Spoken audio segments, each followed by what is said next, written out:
ان الحمد للہ والصلاة والسلام علی رسول اللہ اما بعد اعوذ باللہ من الشیطان الرجیم بسم اللہ الرحمن الرحیم۔ اللہ کی کتاب کا 15واں جز 15واں پارہ شروع ہوتا ہے۔ سبحان الذی اسری بعبدہ لیلا من المسجد الحرام الی المسجد الاقصی الذی بارکنا حولہ لنریہ من آیاتنا۔ پاک ہے وہ ذات جو اپنے بندے کو لے گئی رات کے ایک حصے میں مسجد حرام سے مسجد اقصی تک، جس کا ارد گرد بابرکت تھا، اس لیے لے کے گئے تاکہ ہم اپنی نشانیاں دکھائیں۔ تو یہ جسم کے ساتھ جو معراج ہوئی رسول اللہ صلی اللہ علیہ وسلم کو، یہ اس کا تذکرہ ہے، کیونکہ سبحان کا لفظ شروع ہوا کہ اللہ ہر قسم کی کمزوری اور یعنی کہ ناکامی سے پاک ہے۔ خواب کی بات ہوتی تو پھر کافروں کو بھی کوئی اعتراض نہ ہوتا۔ یہ جسم کے ساتھ، اپنے مبارک جسم کے ساتھ رسول اللہ صلی اللہ علیہ وسلم گئے مسجد حرام سے مسجد اقصی تک، اور اس کے بعد پھر اللہ تعالیٰ نے آسمانوں پہ، جس طرح متواتر سے احادیث ہیں، آسمانوں پہ جیسے لے کے گئے اوپر، ہر آسمان پہ انبیاء سے ملاقات بھی ہوئی، جنت اور جہنم کا منظر بھی دکھایا، کچھ مجرم سزا بھگتے دکھائے۔ پھر اللہ نے نمازوں کا تحفہ دیا اپنے پیارے نبی صلی اللہ علیہ وسلم کو، 50 فرض کیں، 5 پھر رہ گئیں جو آپ نے موسیٰ علیہ السلام کے کہنے پہ بار بار کمی کے لیے درخواست کی۔ اللہ نے وعدہ کیا جو 5 پڑھے گا آپ کی امت میں سے 50 کا ثواب دوں گا۔ اسی طرح سورہ بقرہ کی آخری 2 آیتیں جو رات کو پڑھتا اللہ اس کے لیے کافی ہو جاتا ہے، اور یہ وعدہ بھی کیا معراج کے موقع پہ جو آپ کی امت میں شرک نہیں کرے گا اللہ اس کو بخش دے گا۔ اس کے بعد اسی پارے میں ہے اقرا کتابہ کا کفا بنفسک یوم علیک حسیبا۔ اے بندے تو اپنی کتاب بے زندگی پڑھ لے، اور آج تو اپنا محاسب خود ہی ہے، اپنا حساب لگانے میں خود ہی کافی ہے۔ صبح شام جو ہم گزارتے ہیں، ہماری زندگی کا روز ایک ورق فرشتے لکھ کے پلٹ دیتے ہیں، اور جب مر جاتے ہیں وہ کتاب مکمل ہو جاتی ہے، تو پھر بندے کو کہا جائے گا تو اپنی کتاب خود ہی پڑھ لے۔ یہ ایسی ہے جس طرح کوئی بندہ کہے جی میں نے تو اتنے سوال کیے، میں نے تو اتنے سوال اٹیمپٹ کیے، میرا اتنا اچھا پیپر ہوا، تو اس کو اگر اس کا اپنا پیپر دکھا دیا جائے اور کہا جائے دیکھ تو نے یہ کیا ہے۔ من اہتدی فانما یہتدی نفسی۔ جو شخص ہدایت پہ ہوگا وہ اپنے ہی لیے ہدایت پہ ہوگا، یعنی کسی کا اس کے اوپر کوئی احسان نہیں ہے، کوئی اس کی ہدایت پہ رہنے سے اللہ کی بادشاہت میں کوئی اضافہ نہیں ہوگا، اور جو گمراہ ہوا اس کی گمراہی اسی کے اوپر ہے۔ وَلَا تَزِرُ وَزِرَةٌ وِزْرَ أُخْرَىٰ۔ کوئی بوجھ اٹھانے والا کسی دوسرے کا بوجھ نہیں اٹھائے گا۔ تو بعض اوقات ایک بندہ کئی لوگوں کو گمراہ کر دیتا ہے، تو یہ معنی نہیں کہ وہ ان کا بوجھ نہیں اٹھائے گا، یعنی کہ ان کی گمراہی کا گناہ تو ان کے اوپر ہے، لیکن کیونکہ سب کو اس نے گمراہ کیا، یہ اس کا اپنا ہی بوجھ ہوگا جو اس نے غلط عقیدہ، دہریت، لوگوں کو اللہ سے باغی بنایا یا شرک کی طرف لگایا، تو یہ سارا بوجھ قیامت کے دن اٹھائے گا۔ اس لیے بندے کو ایسی پوسٹیں، ایسی تحریر جس سے یعنی کہ وہ اللہ کے ہاں کل کو پکڑا جائے، بچنا چاہیے۔ پھر اللہ تعالیٰ نے فرمایا وَقَضَىٰ رَبُّكَ أَلَّا تَعْبُدُوا۔ تیرے رب نے فیصلہ کر دیا ہے، حکم نافذ کر دیا ہے کہ تم نے عبادت کرنی الا ایاہ، مگر اسی کی، سجدہ کرنا ہے، اسی طرح نظر و نیاز دینی ہے، دعا مانگنی ہے، عبادت کی ساری شکلیں فقط اللہ رب العزت کے لیے رکھنی ہے۔ وبالوالدین احسانا، والدین کے ساتھ بھلائی کرنی ہے، مشرک بھی ہوں پھر بھی ان کے ساتھ اچھا سلوک کرنا ہے۔ اور اسی طرح فرمایا وَاخْفِضْ لَهُمَا جَنَاحَ الذُّلِّ۔ اپنا یعنی کہ بازو جنا کہتے بازو یا پر کو، اس کو بالکل نیچے بچھا دینا ہے رحمت کے ساتھ، جس طرح پرندہ اپنے بچوں کو کے لیے اپنے بازو پھیلا دیتا ہے، اور پھر زبان سے کہنا ہے رب ارحمہما کما ربیانی صغیرا، ربا میرے والدین پہ رحم فرما دے جس طرح انہوں نے بچپنے میں میری پرورش کی۔ تو یہ فرض ہے زندگی میں بھی دعا مانگے، اور وہ دنیا سے چلے جائیں پھر بھی دعا ضرور کم از کم ایک دفعہ تو روزانہ دعا مانگنی چاہیے، بلکہ ہر نماز کے بعد والدین کے لیے دعائیں بندہ کرے، اور اگر وہ زندہ ہیں تو اف تک نہ کہے۔ بڑھاپے میں عموماً طبیعت چڑچڑی ہو جاتی ہے، تو اس لیے فرمایا کہ اف تک بھی نہیں تم نے کہنا۔ اچھا، جتنی پابندی اولاد کو کہا جا رہا ہے، والدین کو اتنا حکم نہیں ہے، کیونکہ والدین کے دل کے اندر ایک فطرتی محبت اور شفقت اللہ نے ودیت کر دی، اور اسی سے بچے پلتے ہیں اور جوان ہوتے ہیں، اور وہ لاکھوں روپیہ اس کی تعلیم پہ خرچ کرتے ہیں۔ تو والدین کے لیے زیادہ تاکیداً حکم دیا گیا۔ پھر اسی طرح اسی سورہ پاک میں یہ بھی حکم ہے ان المبذرین کانوا اخوان شیاطین، کہ جو فضول خرچ ہیں وہ شیاطین کے بھائی ہیں۔ خرچ کرنا حکم ہے، لیکن حد سے زیادہ خرچ کرنا یہ شیطان کے بھائی اس کو کہا گیا۔ مثلا 1 لائٹ کی ضرورت ہے یا 2 لائٹوں کی، آپ ہزاروں واٹ کے بلب لگا دیتے ہیں، یا 1 پنکھے کی ضرورت ہے، آپ پورے حال کے پنکھے چلا دیتے ہیں، یہ فضول خرچی ہے۔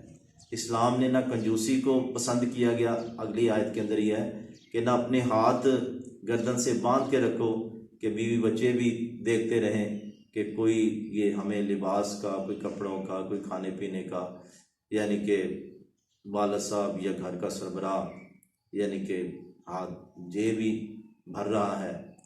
تو نہ کنجوسی کو پسند کیا گیا، نہ یہ کہ کھلا چھوڑ دے کہ بعد میں مانگتا پھر پیسے آئے چلو جی ہوٹل چلتے ہیں، بعد میں ادھار پکڑنا شروع کر دے۔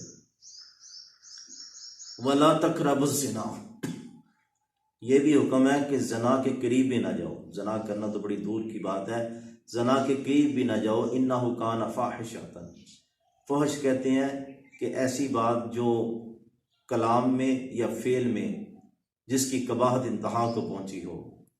تو یہ زنا کیا ہے؟ نسل انسانی کو تباہ کرنا ہے، حسب نسب کو ختم کرنا ہے، عزت اور غیرت کا جنازہ نکالنا ہے۔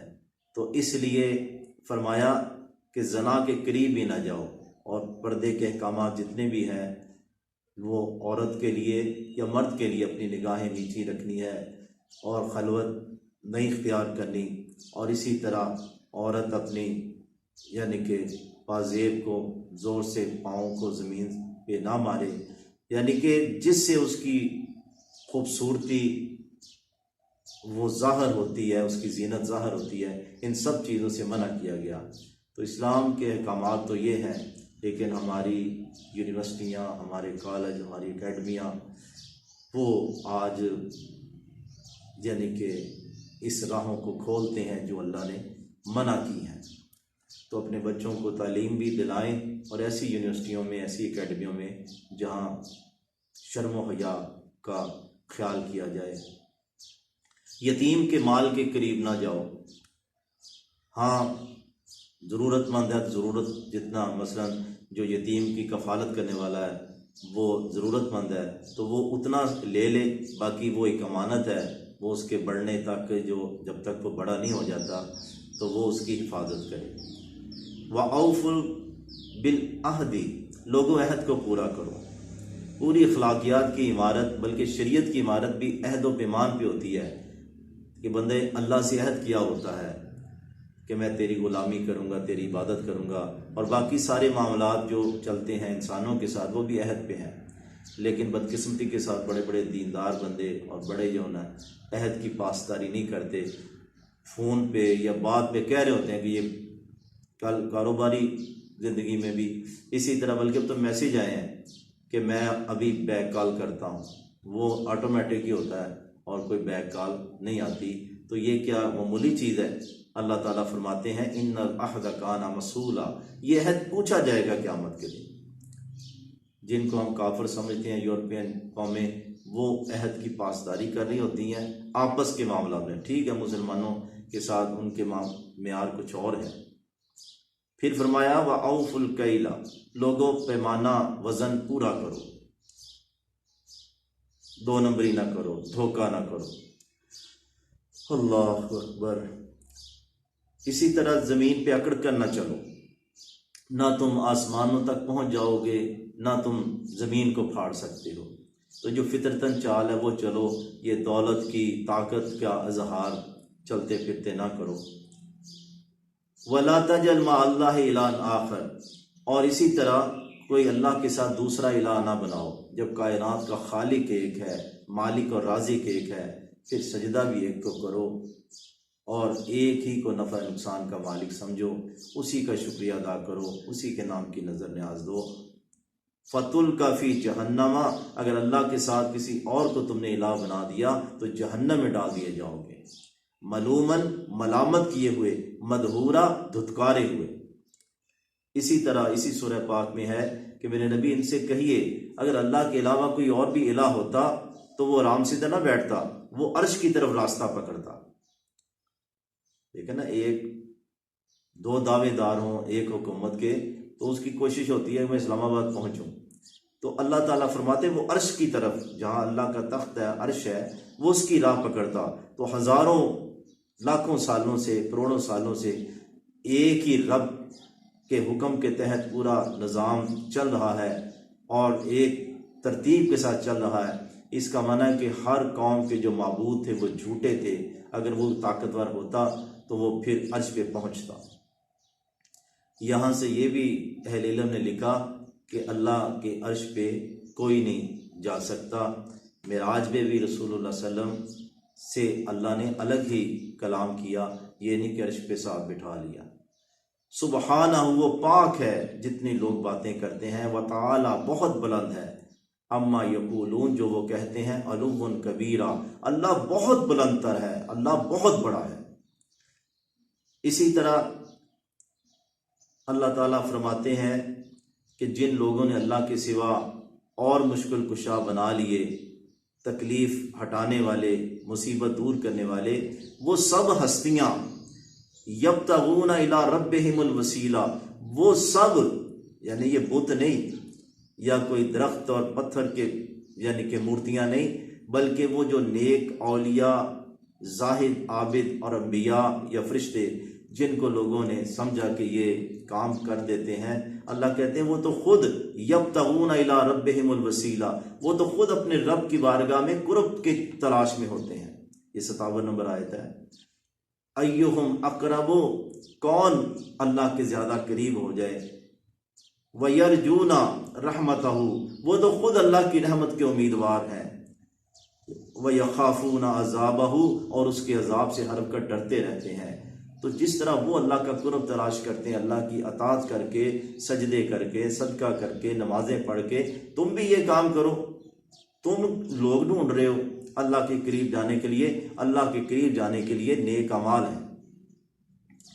اسی طرح اللہ نے فرمایا وَمَنْ كَانَ فِي هَٰذِهِ أَعْمَىٰ، جو اس دنیا میں اندھا رہا، فَهُوَ فِي الْآخِرَةِ أَعْمَىٰ، آخرت میں بھی اندھا ہی ہوگا۔ یہ اندھا پن وہ نہیں جو بندے کی آنکھوں کی روشنی ختم ہو جاتی، اندھے سے مراد جو دل کا اندھا ہے۔ آنکھیں تو ٹھیک ہے، لیکن جب اس کی نیت اور اس کا ارادہ یعنی کہ وہ اندھوں کی طرح ہی چل رہا ہے، چوروں ڈاکوؤں کے پیچھے چلتا ہے، انہی کو زندہ باد کے نعرے لگاتا ہے، اسی طرح دین کے معاملے میں بھی وہ اندھوں کی طرح ہی ہیں، آنکھیں ہیں لیکن وہ مکھی پہ مکھی مار رہا ہے، کوئی نبی کی راہ معلوم نہیں کرتا، اسلام کی راہ معلوم نہیں کرتا، تو یہ اندھا ہی ہے۔ آنکھیں ہونے کے باوجود اس نے دنیا کے لیے تو آنکھوں کو استعمال کیا، لیکن حق معلوم کرنے کے لیے آنکھوں کا استعمال نہیں کیا۔ تو جو دنیا میں اندھا بن کے رہا، آخرت میں قبر سے بھی اٹھے گا تو اندھا ہی ہوگا اور کہے گا رب لما حشرتنی اعمیٰ، ربا تو نے مجھے اندھا کیوں کر دیا؟ اللہ تعالیٰ کو کہے گا وَقَدْ كُنْتُ بَصِيرًا، میری تو آنکھیں تھیں۔ تو اللہ تعالیٰ فرمائیں گے میرا حکم تیرے پر آتا تھا، تیرے پاس، تو اندھا بن گیا، تو آج ہم نے تیری آنکھوں کو اندھا ہی کر دیا۔ اِنَّ قُرْآنَ الْفَجْرِ كَانَ مَشْهُودًا، قرآن جو فجر کے وقت پڑھا جاتا ہے کانا مشہودہ، فرشتوں کا نزول ہوتا ہے، فرشتے حاضر ہوتے ہیں۔ فجر اور قرآن کا ایک تعلق ہے، چاہیے کہ مسجدوں میں باقاعدہ قرآن کا ترجمہ ہونا چاہیے، اور بندہ خود بھی فجر کے بعد قرآن کی تلاوت کرے گھروں میں بھی، اور باقاعدہ غور و فکر کرے، ترجمہ پڑھے۔ آخری بات، اہل علم بنی اسرائیل میں سارے تو نہیں، یعنی کہ وہ 2 نمبر تھے، بڑے بڑے لوگ تھے، اللہ کہتے جب ان پہ قرآن کی تلاوت کی جاتی یخرون للاذقان سجدا، ٹھوڈیوں کے بل گر جاتے سجدے کی حالت میں، اور زبانیں سے کیا کہتے، وَيَقُولُونَ سُبْحَانَ رَبِّنَا، کہتے ہمارا رب پاک ہے، ان کان وعد ربنا لمفعولا، ہمارا رب کا وعدہ پورا ہو کے رہے گا، جو اللہ نے نیک بندوں کے ساتھ جنتوں کا وعدہ کیا۔ وَيَخِرُّونَ لِلْأَذْقَانِ يَبْكُونَ، اور ٹھوڈیوں کے بل گرتے ہیں سجدے کے اندر، یبکون، روتے ہیں۔ رونے نہ بھی آئے تو رونے والی شکل بنا لینی چاہیے، خصوصاً تہجد کی نمازوں میں جب بندہ تنہائی میں ہے، لوگوں کے سامنے تو ریاکاری ہو جائے گی نا، اور آتا بھی رونا اسی کے جب بندہ تنہا ہو۔ وَيَزِيدُهُمْ خُشُوعًا، اور ان کا بڑھ جاتا ہے خشوع، یعنی کہ اللہ کا ڈر، خشوع و خضوع بڑھ جاتا ہے۔ اللہ تعالیٰ ایسے سجدے ہمیں بھی نصیب فرمائے۔